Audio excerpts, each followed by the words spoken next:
अस्सलाम वालेकुम फ्रेंड्स, सारा हैंडमेड वर्क का एक और आर्टिकल। रॉ सिल्क इसका मटेरियल है, हैंड एम्ब्रॉयडर्ड है। ये सारे मिरर जो हैं ये हैंड एम्ब्रॉयडरी के साथ लगे हैं।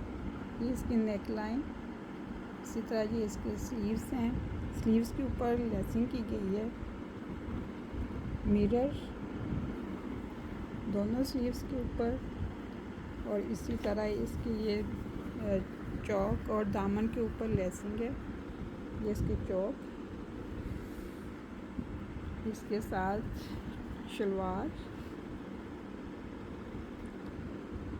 और ये इसके साथ दुपट्टा है। दुपट्टे के साथ के पर भी ये लेसिंग की गई है।